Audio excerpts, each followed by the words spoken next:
Bighorn Sheep Conservation, and it's also includes, along with our state wildlife agencies, key component is the Wild Sheep Foundation. That's really the engine behind all this, and it's affiliate organizations from all three of those states.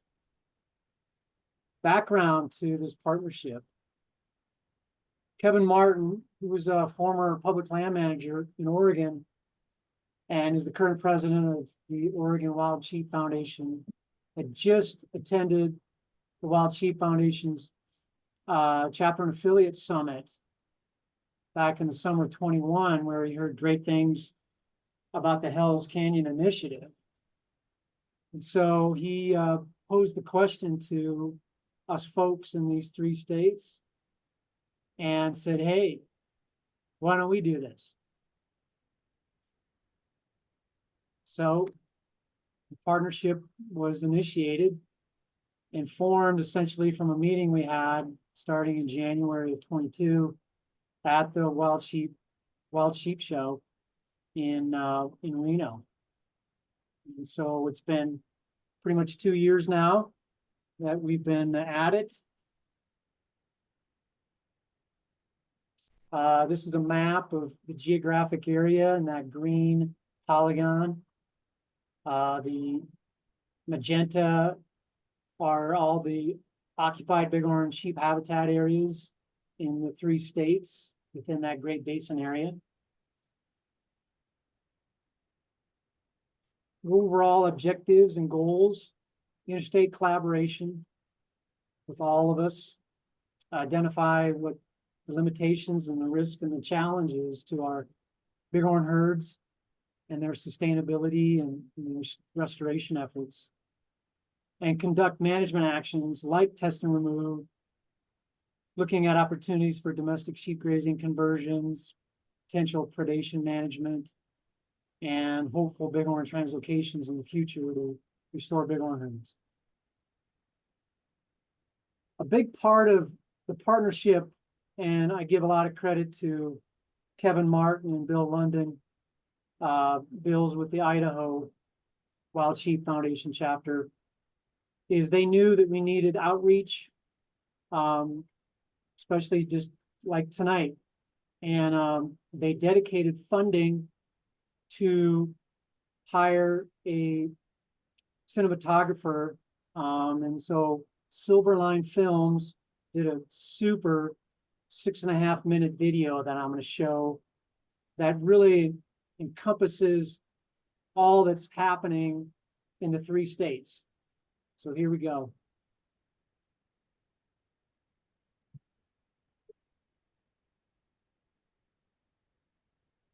The high deserts of Idaho, Oregon, and Nevada are home to a subspecies of the bighorn sheep, the California bighorn. In 2022, a working group of state and federal wildlife agencies, the Wild Sheep Foundation, state chapters, and affiliates established the I.O.N. partnership to cooperatively manage these sheep populations in such a vast, remote, and rugged environment. The I.O.N. group was formed a year or so ago. So this is our second year within this Idaho, Oregon, Nevada working group or initiative. Funds are acquired through the Wild Sheep Foundation to do these kind of projects. It's a larger scale project. It's going over multiple jurisdictions. The funding that it takes to do one of these projects is pretty extensive, and funding is critical. We're just happy that we can help support, and we call it the I.O.N. initiative, Idaho, Oregon, Nevada, all three states coming together, doing a lot of good work here in this part of the world. And so the Wild Sheep Foundation is happy to support. It's a big effort, obviously, to capture these animals. It's expensive, these helicopter captures. It's not cheap. These are really important projects to come together and realize that there aren't any borders or lines that these animals are going to see. And you're going to just help accomplish those goals much faster if you can come together. These populations were once robust, but are now down to less than half of their numbers from 20 years ago. Some reasons are unknown. MOV and other diseases, lion predation, lack of water, and lack of genetic variability are all possible factors. To try and answer the question why, I.O.N. decided to go big through a Wild Sheep Foundation GIA grant and funding from the state chapters to survey, capture, and collar across all 3 states in far greater numbers than before.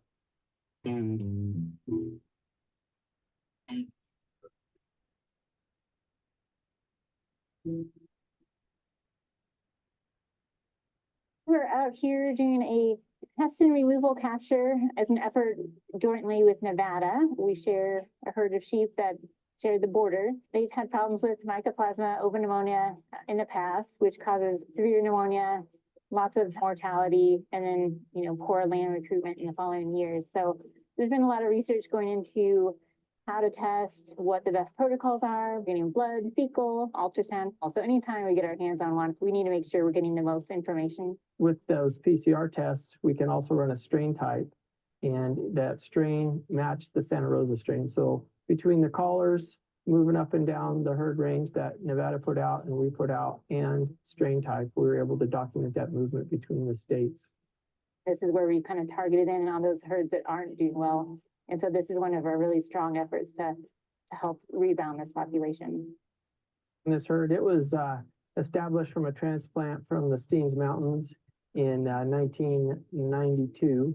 And it was actually funded by a Wild Sheep Foundation supporter. It's a challenge we've had in this corner of the world as far as what sheep were here, because they were extirpated by about 1915. Our forefathers, biologists, did their best to match what sheep they thought they belonged here, and so we've managed these as Californians. We are down on the Jarbidge River, been surveying bighorn sheep here in the Jarbidge and Bruno River Canyons, Hawaii County and far southern Idaho, right on the Nevada border. Typically, we fly California bighorns in June, and we've done that historically for years. This last year in 2021, we only had 26 sheep. We didn't have any class 3, class 4 rams in that survey. There's a lot of country down here. The rams aren't necessarily tied to the canyons like the ewes and lambs are. They can be anywhere, and it's really easy to miss them in the survey. One point in history, there was more bighorn sheep down here than there were elk and mule deer. Disease has changed that for wild sheep. I can't stress how important it is for the role that hunters can play in the conservation and management of wild sheep. For instance, when we first detected MOV down here, it was a hunter that witnessed a ram coughing with some nasal discharge. He harvested another ram in that bunch, and we were able to collect samples from that ram and detected MOV. We've got a very good relationship with Idaho Wild Sheep Foundation. They're very passionate members, and they've helped in all aspects of, anytime we have a capture or, for instance, they're helping fund this survey down here. We have questions, different questions for different populations of sheep around the state. So for Milwaukee's, we needed some movement data, we wanted an update on their health status. We wanted some habitat use data, and we're also interested in cost-specific mortality there. We don't have any recent information on that, so we really needed a kind of an overall picture of the Milwaukee sheep populations in Jack's Creek and the Milwaukee Flats. I've been fortunate to draw a tag in Idaho, so I've hunted bighorns. This is the first time I've ever got to put my hands on a live wild sheep, and it was an emotional experience, I would say, just to kind of get to touch them and kind of be a part of this. Be doing something to give back and help expand these populations, give more people opportunities to spend time in the field with them. I don't know, it's just kind of a pretty deep feeling of some kind. I don't know how you would explain the feeling, but future generations are going to have a chance to enjoy like we're enjoying them today. I'd really like to give a special thanks to the Idaho Department of Fish and Game, and again, Wild Sheep Foundation for their grant and aid in this project. Seeing all the people out here coming together with a common objective to help put sheep on the mountain. That's what we're here for. In this challenging landscape, it takes everyone working together to keep California bighorn sheep on the mountain. And that's what I.O.N is doing.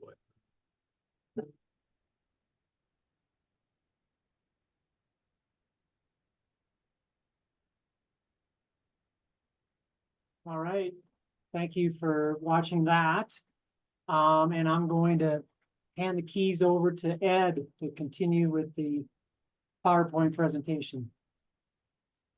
Thanks, Mike. Yeah, so a lot of the funding that we're getting from this is, a major funding supporter is the Wild Wild Sheep Foundation grant and aid that, and then that's an annual thing for all the states. Wild Sheep Foundation affiliates like Idaho Wild Sheep Foundation, Oregon Wild Sheep Foundation, Nevada NGOs such as Elko Bighorn Unlimited, Nevada Bighorns Unlimited, Reno, Midas, and Fallon chapters of Bighorns Unlimited and Nevada Muleys have all contributed to this project. Dan Cabela and his nonprofit Bridgers Trust partnership partnered with WSF to assist with the test and remove project here in the Santa Rosas in Nevada. Each state has a wildlife restoration federal aid grant and a lot of sweet equity from sportsmen and bighorn enthusiasts, which has just been huge for getting these projects done. Test and remove project, interstate herds along Nevada and the Oregon border. Prior to the initial spill off that we had in 2003, the Santa Rosas, we started that population in 1978, started it with 12 animals, and then in the late 80s, we added another 29. From those initial releases, we were able to use 118, 120 right in there, sheep for in-state translocations in Washington and Oregon. That population was well above 350 individuals. And then we had the spillover in 2003 in the Santa Rosa Range. And then Mountain Range just east of the Santa Rosa Range had a spillover event in 2011. That's the Snowstorm Mountains in Nevada. And Mike will talk more to the snowstorms here in a little bit. With the spillover events, adult mortality followed by multiple years of low lamb survival due to pneumonia infection caused considerable herd declines with no hint to recovery. So we dropped down in the Santa Rosas. Currently we're probably at about 120 individuals from that 350 plus. The test and remove was initiated in the snowstorms in 2014. And in 2021, we started it in the Santa Rosa Range. Test and remove initiated in the 10 Mile and rattlesnake herds in Oregon, started in January of 2022. And with that, we kind of started on the south end of the Santa Rosas and are working towards Oregon, and Oregon starting in their country and working towards Nevada. So this is a single ram movement that was collared in Oregon and has made this movement from Oregon and Nevada. And we had earlier collars in Nevada that showed kind of similar stuff, as you can see from this slide. These rams were moving back and forth from 2011 and 2014, where we had some collared there. Animals that we've been capturing, we're processing, collaring, and sampling in a lot of areas when we do our summer captures, and I'll talk to that here in a little bit. We're able to release those animals on site. It really relieves the stress of trying to bag them back up and flying them back up on the mountain. So that's been a huge time saving and money savings by being able to do that. So like I said, in 2021, we started our capture efforts in the Santa Rosas. You can see by year the number that we started sampling, total, capture sampled, collared, and then the ones that tested positive and the ones that we've removed. I will point out in 2021, August 23rd through the 26th, that was our first summer capture that we ever conducted. Mike and myself had been talking about summer captures for several years, and we decided, you know what, let's give it a whirl and see what happens. And following that summer capture, we evaluated what we did, and we found that it was a huge success for doing these in the summer. I mean, their coats are a lot thinner. They can dissipate the heat. They don't overheat near as much as they do in wintertime.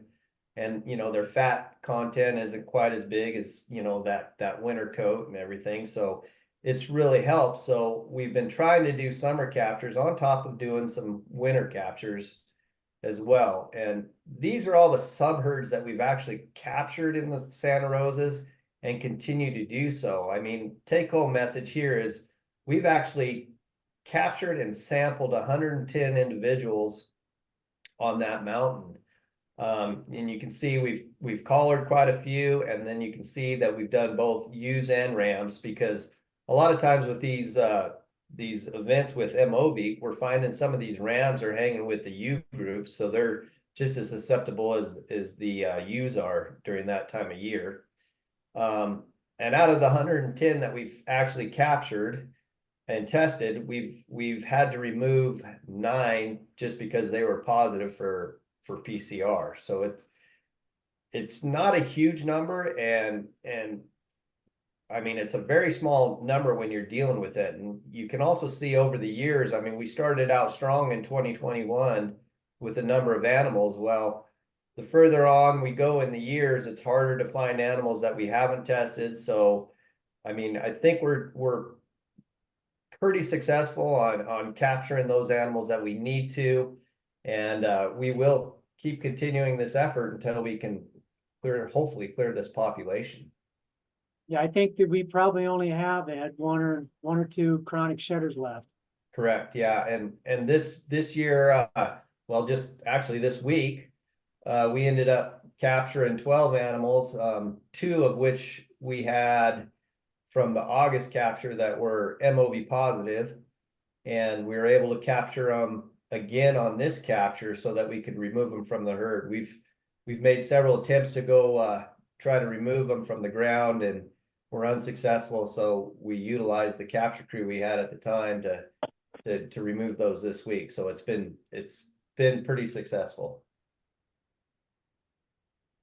I'll let Scott talk to Oregon's 10-mile and rattlesnake herd, and that's just north of the Santa Rosas here. Okay, can everybody hear me? Yep. Oh, good. So yeah, we're kind of following suit with Nevada's efforts.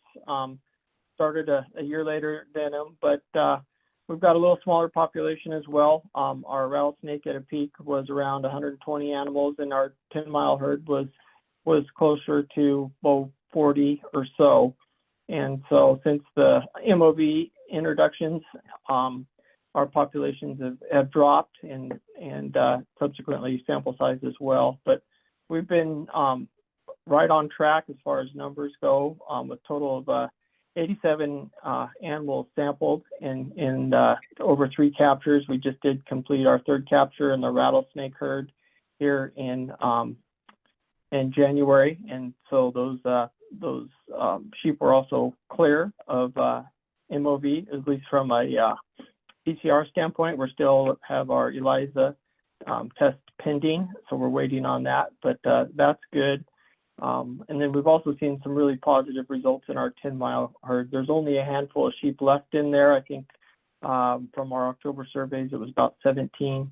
And those, we observed our ewes with lambs in July, and all the ewes had lambs. And then in October, it was the same result. All the ewes still had their lambs, and things are looking good. And also our rattlesnake herd, our first year of capture, our lamb ratios weren't as good as we'd hoped. And this year, in October, we were seeing 40 lambs per 100. So we're looking good. We're not been able to find any sick sheep here lately, and we've only really had to remove 7. And as Ed mentioned, rams are kind of guilty as well. So we've had to remove a few more rams than we would have thought, but we end up removing 3 positive ewes and then those 4 positive rams. And so it seems to help so far. And we're just going to continue marching as well into the future. It's going to, for captures, at least it's going to look like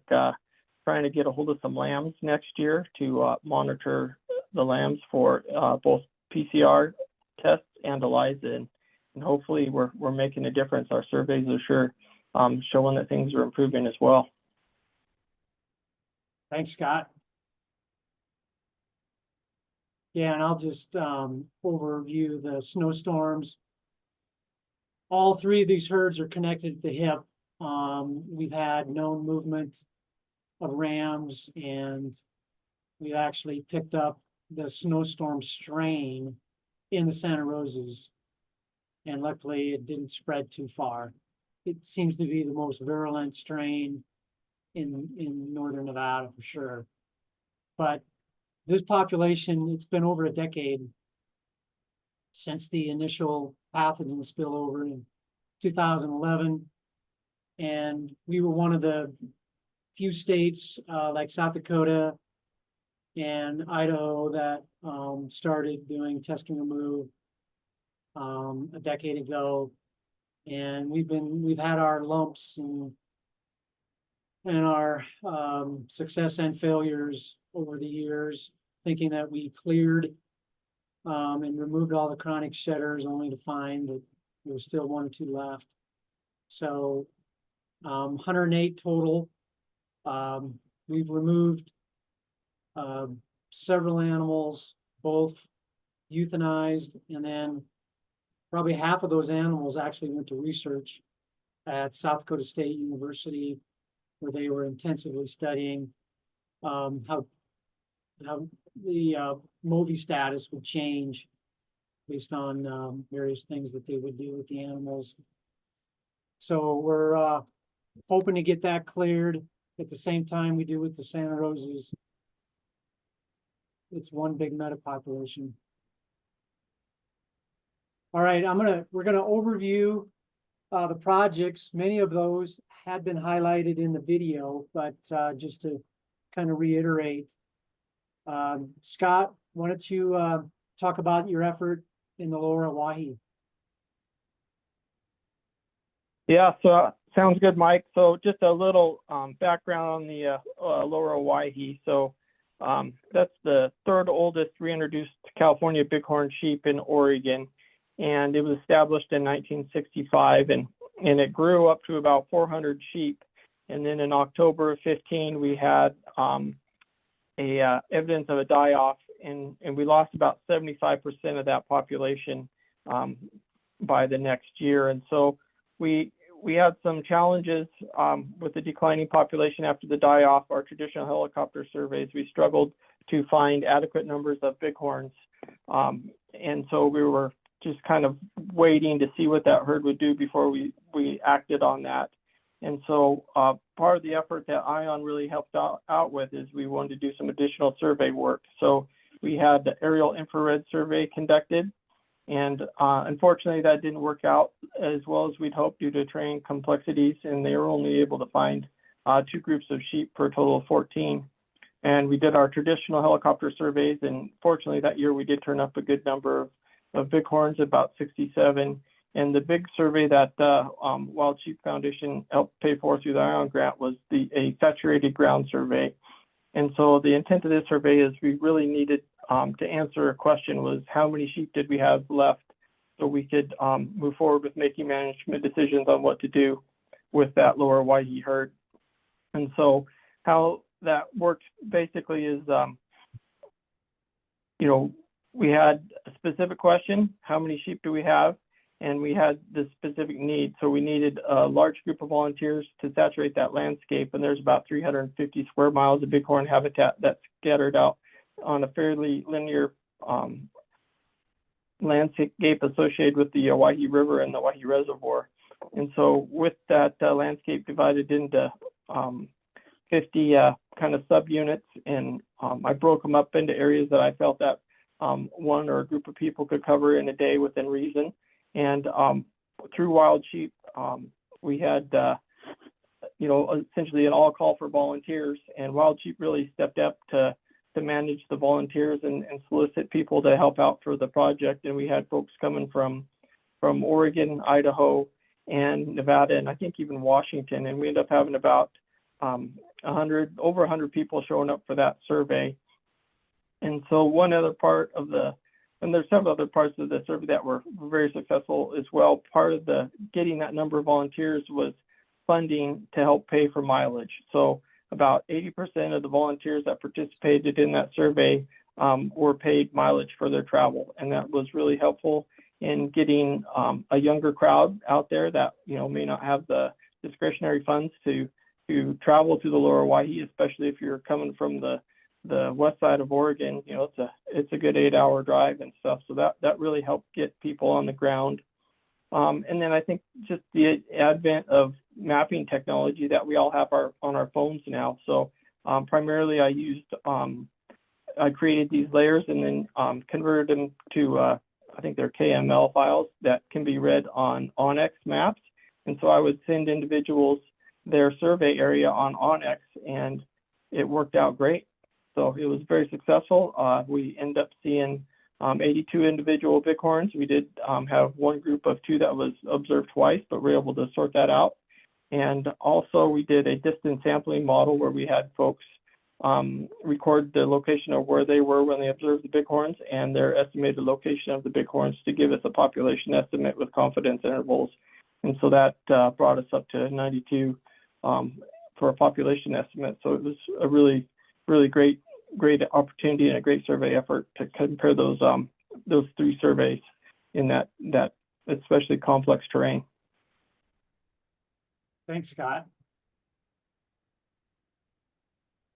Yeah, and then Holly Miyazaki, my counterpart for Idaho, wasn't able to be with us tonight, so I'll go ahead and share some of their projects. They had a lot of questions also, as she hinted in the video. Huge decline in that Owyhee front Jack Creek meta population. So they needed to learn more habitat use, and a big part of it was their MOVI in the system.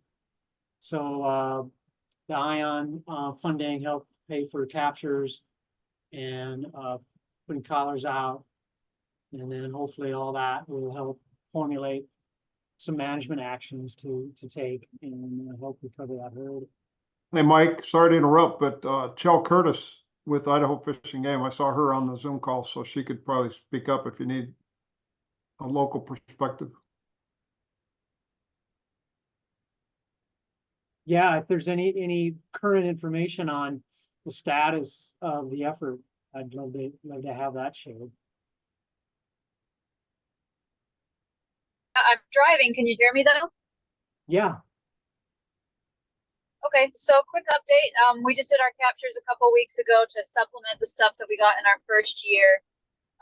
Our first year of testing found no MOV, so that was good, but we found that our pregnancy rates were lower than we hoped for, and our lamb survival rates were incredibly poor. And so we're kind of expanding in our second year to collar more ewes and kind of really lean into the lamb monitoring to find out how long they're surviving, you know, if it's likely a predation issue, or, you know, it's a population where we're very concerned about inbreeding genetics. And so trying to see if we're losing lambs because they're not very viable when they're born because they have issues. So yeah, so far not a lot of answers. Just realized that we had more questions and more issues than we realized we did. But lamb survival is one thing that really stood out in the first year. Very few lambs are surviving to adulthood in that population. Yeah, that can be frustrating for all of us, but at least you ticked off MOVI as an issue. So it'll be interesting to see what we learn next. Thanks, Rachel. Yeah, no trouble, no problem. And then another herd that's near the Nevada border, the Bruno garbage drainages, some incredible bighorn habitat. As you heard on the video, Jake said, yeah, they had a hunter kill a ram that had nasal discharge, and sure enough, it was detected to have mycoplasma actively shedding that.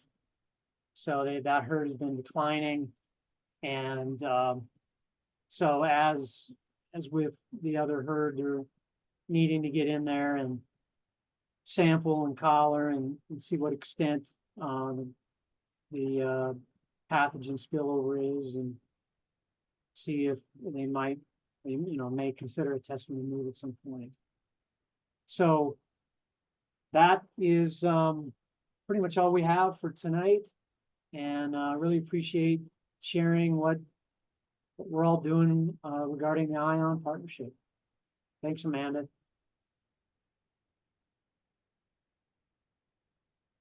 Absolutely, and thank you all. So now we're going to open it up for Q&A, questions and answers. So go ahead and ask away here. This is Mike Slagle. I have a question for Mike Cox. In the PCR values for the rattlesnake and Santa Rosa was 8%. When you look at Snowy, it was 22%. Why is the incident so much higher in the Santa Rosa or the snow? Snowstorms. It could be the connectivity of that herd. There's less isolation, more interaction of the nursery groups. And I think some of these strain types, somehow they somehow persist a bit longer. And they may allow for more chronic shedders to occur. There's certainly a lot of things we don't know. There's certainly, if we were to look from southern BC all the way to Texas that has herds exposed to mycoplasma, I'm sure we'd see a fair variability in exposure rates and how that continues to be on the landscape. But is the same strain in all three populations? Well, the snowstorm strain did make its way up into the Santa Rosas where it already had the Santa Rosa strain. So I think if we would have, I think we started this test and remove at the right time where I think we nipped the movement of that snowstorm strain in the Santa Rosas, kind of nipped that in the butt. But as Scott talked about earlier, we definitely confirm not only do we have annual movement of rams during the breeding season between Nevada and Oregon, it was detected to have the same Santa Rosa strain. So yeah, it's the multiple strains can complicate things, but our goal is, and you can see we've captured over 90% of the herd in the Santa Rosas. And Scott, what do you think? How many of the adults have you captured in the 10-mile rattlesnake in sample? Yeah, I think I've only got 5 or 6 adult ewes unmarked in the whole population between 10-mile and rattlesnake. But certainly the metric of lamb survival, as Scott said, they really got a positive feedback from survey where, Ed, we've got one herd that seems to be subherd doing well, but other subherds we just don't have that lamb recruitment yet. Right, and hopefully with the removal of some of those chronic shedders that we took out this year, I'm hoping during our spring surveys of lambs and stuff that we do see that kind of bump up a little bit this year. But I mean, time will tell here. Hopefully by May, June, we'll have kind of an idea of what we're starting with and evaluate it all the way through the summer to see, what kind of successes we're making or what kind of, forward progress is being taken care of there. Thanks for the question, Mike. Thank you. I have a quick question here. In all the areas, are you requiring hunters to test right now in these areas when they do harvest? Yeah, I know for Nevada, we used to identify herds before the seasons that we would want a nasal swab. when the ram's being checked in, and we are now we're doing every ram. Because you just never know when a pathogen spillover is gonna happen midway through a hunt. So it's pretty much now just a given that every ram harvested in Nevada is gonna get a nasal swab. Hey, Mike, talk a little bit about the work with the taxidermist and sampling the dead heads and looking for sinus tumors after the fact. Yeah, before I get there, Scott, what sort of policy program do you have for swabbing your ram harvest? Yeah, and we followed suit with you guys as well, Mike. So now all of our sheep harvested in Oregon do get a nasal swab as well. And to jump ahead on Kevin's question, we were also collecting nasal cavities from bighorn sheep, rams especially, but kind of slowed down on that and only focus on those rams that are harvested in areas that are known to have MOV. So, and that for Oregon is just a very few spots that are hunted that have MOV that also have hunted rams. So, yeah, so the concept is, the theory is what is maintaining that infection, and in the nasal cavities of those animals. There's some epidemiologists and veterinarians that feel that these sinus tumors that maintain an environment that is conducive to the pathogens could be prolonging and supporting the chronicness of the bacterial infection. And so we've been working with taxidermists. 90% of these rams are going to the taxidermy after we check them in. So we got an agreement. They're actually paying taxidermists X amount of money per skull. So once they take that skull plate off, we got the bottom remains, which is enough for us to examine for sinus tumors. And so we're looking at that. If there's a connection of, was that ram positive on PCR from a nasal swab? And was there an actual positive sinus tumor infection based on the examination? And is that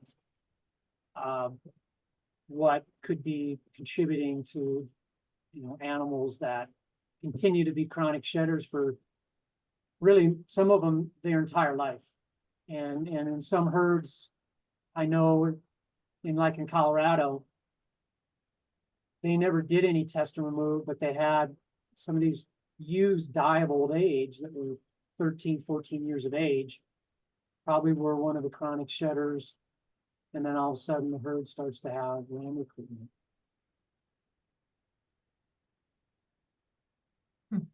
Thank you.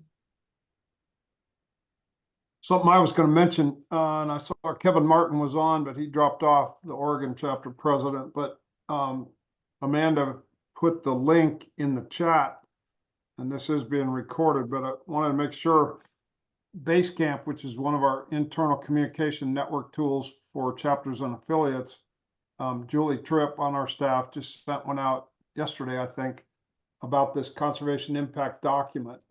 And so we've got a stash of these that came back from Reno.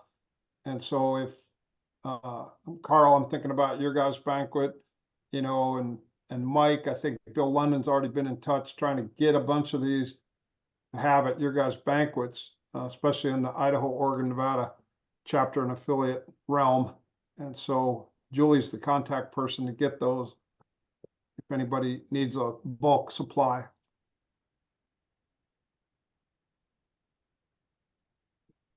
And I have another question, and this kind of goes to Scott. In our area, Moby and Whiskey Mountain, it's been really, really challenging. And I had the pleasure of being able to live for 14, 15 years out right on the mountain where when the sheep captures were happening, you know, we got to see them pick them up on the edges of the mountains and kind of see the rest of the herd, right? After a few were captured. And what we noticed and observed was that the rest of the herd was running throughout this entire time really, really hard. Like it was really difficult on the herd. And we saw a few ewes and lambs just kind of fall and really hurt themselves, and one or two that have even died, you know, after this was happening. It sounded like you had a lot of people kind of volunteers and things that were observers on the ground as this was going on. What is the follow-up like afterwards? Are we did you see with the observers with the binos, do you ever find, you know, that there are some mortalities due to exhaustion, ones that aren't collared that we cannot track, or that we don't, you know, that we observe rather than track? Sure. And so that survey was just done in May to establish a minimum population. So we weren't actively catching bighorn sheep at that time.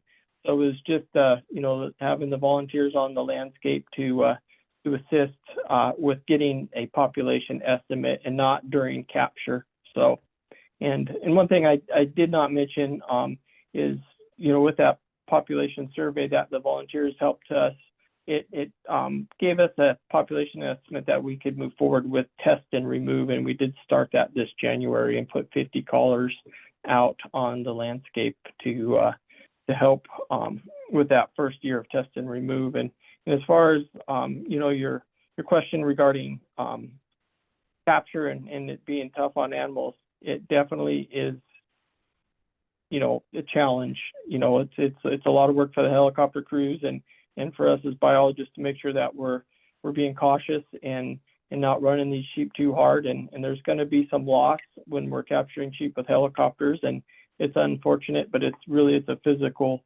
effort to get these sheep captured with a net gun, and there is some loss. Often less than 5% is what we're hoping for, and more often than not, it's less than that.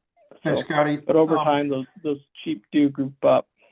You know, if I'm assuming Brittany Wagler might be watching here tonight, and she gave a presentation. She's working in the Monteith shop. But Brittany, if that's you, could you speak to that analysis that you guys presented on in Jackson Hole at the Sheep and Goat Council coming up on 2 years ago? You looked at over 700 net gun captured sheep. I think that's probably the wrong Brittany there, Kevin. Wrong Brittany. Okay, that might be your daughter. Yeah. Okay, Brittany Wagler. Anyway, she's in Kevin Monteith's research shop at University of Wyoming, but I remember, I think they analyzed 760 bighorns that have been captured with a net gun. And I want to say the mortality rate, and Vern help me or Schlegel help me, I think it was 1% or less. It's quite low. Yeah, Kevin, I think it was about 1.5. It was very, very low. And that's not at all surprising, given the skills that have been developed and the conscientiousness of all the crews that are working these days, or most of the crews that are working these days. And while I've got to get off here, it's getting late and I've got some other things to do, but I've got a question for Mike Cox. Mike, has the issue of spillover or the source of this mycoplasma in the I.O.N area been resolved, or is that still something that you're faced with? Well, some of them, we know the sources, and some of them we don't. In the case of the snowstorms, it was probably the only one that I'm aware of that we actually pinned the tail on the sheep, proverbial donkey, that it had the same strain, the domestic sheep. We had agreement with the wool grower of the domestic sheep that were found on top of the mountain in amongst our bighorn habitat. They since no longer run sheep in that valley below the snowstorms, but they still have a permit that is allowing them, but they choose not to. Santa Rosa's was a winter farm flock. And we've not seen anyone with that kind of a domestic sheep flock since then. But you know, there's private land, and there is the opportunity for people to do those things, and you know, that's one of the good things about people like Scott, like Ed. They're very immersed in the community. They know the landowners. They know they've got friends that have other friends that keep tabs of people that may change their mind or do something different or bring in a flock of domestics, or winter, a big flock of domestics that spend the summer on public land. So we have to be vigilant. And certainly the sources of those, we can't be, you know, we can't have a blind eye to that, because it can happen again. So it's a constant battle to keep our ears and eyes open. So it's an ongoing battle despite the good effort.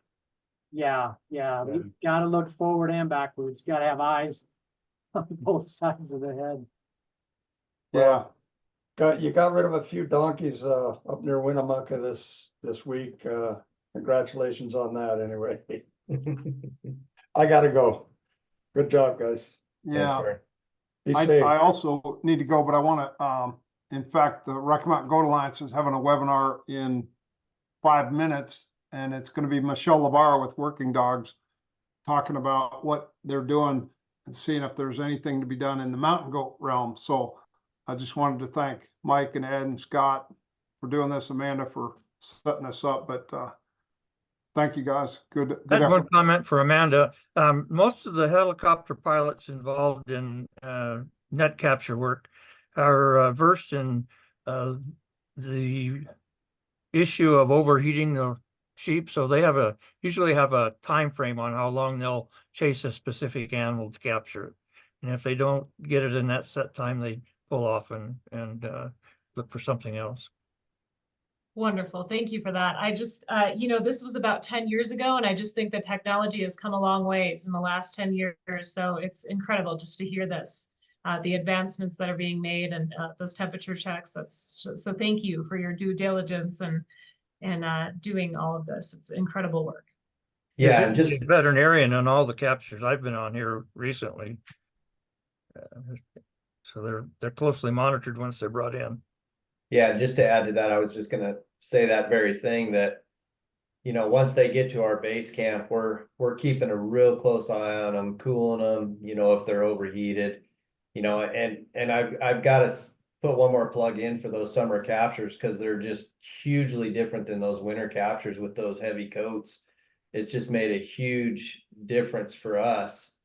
And then plus, you know, we're collaring probably, well, 100% of the sheep we're capturing right now on these projects, so that we can follow them and go back after them if we need to. So that gives us a good idea of, you know, possible capture myopathy or anything like that takes place.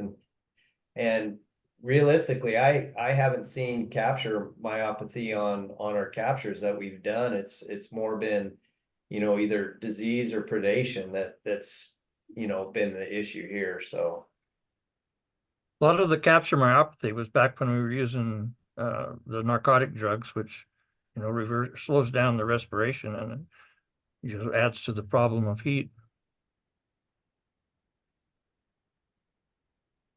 Great. Well, again, thank you all so much. If there's no other questions, just appreciate everything, all the work that you've done, and everybody for coming on today. thanks for having us, Amanda. I really appreciate it. Absolutely. Thank you.